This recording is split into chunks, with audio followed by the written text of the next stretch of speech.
Aku nak keluar daripada Costa Rica. Aku nak masuk ke Nicaragua. Misi aku kali ini merentas 7 negara zon merah paling berbahaya kat dunia di Amerika Latin. Sekarang, aku di Costa Rica. Ini sambungan dari video lepas. Aku dekat Costa Rica sekarang kat Monteverde. Hari ni aku nak join satu tour. Tour nama dia Night Walk, benda tak nama dia. Night Walk tu dia akan bawa kita jalan-jalan dekat celah-celah forest untuk cari binatang pada waktu malam. Sebab aku malam ni aku tak ada aktiviti apa-apa. So ala-ala aku ikut tour ni, korang boleh lah join tour aku sekali. So kita tengoklah sama-sama binatang apa yang kita boleh jumpa malam ni. Ini sloth, tapi tak berapa nak jelas. Katak, tapi tak tahu katak apa. Burung tengah tidur. Belalang bukan kunyit, mungkin tengah tidur juga. Ular tengah tidur. Kalau tak silap, ular kapak. Tarantula tengah tidur juga. Mentadak, ini tengah stay up, belum ngantuk. Baby ular tak tidur juga. Dia ni belum tahu lagi siang ataupun malam.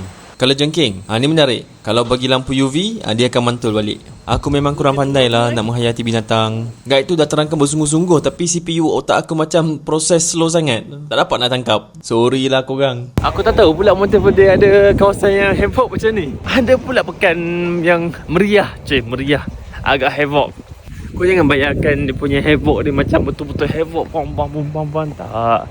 Dia adalah lampu-lampu. Adalah sedikit arus kemodenan.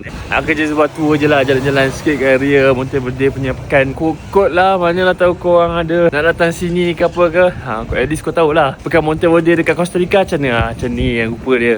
One day later. Selamat pagi-pagi. Hari ni border crossing day. Plan aku agak pack hari ni. Aku nak cross border masuk Nicaragua cepat-cepat, naik ferry dan aku nak bermalam di pulau gunung berapi kembar iaitu Ometepe. Perjalanan masuk dan keluar Monteverde kena lalu jalan gunung yang sempit dan berselekoh ni. Sebabnya Monteverde ni duduk di tanah tinggi, sekitar 1500 meter dari paras air laut. Lepas beberapa jam, jalan ni akan merge semula ke Pan American Highway. Dan dari situ perjalanan terus ke bus stop di Liberia sebelum sambung ke border Nicaragua di Peñas Blancas. Okay guys, bye. Okay, see you. Have a good journey. Okay, my friend, thank you so much. Berlari tak cukup nafas aku.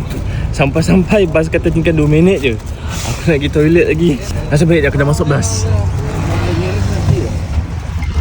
Aku nak terus shoot sampai ke border. Border nak pergi ke Nicaragua.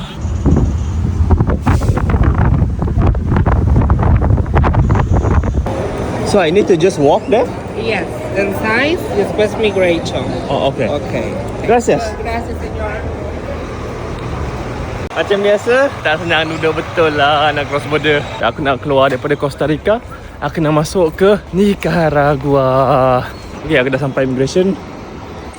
Harap-harap aku boleh keluar dengan baik. Sambung next video.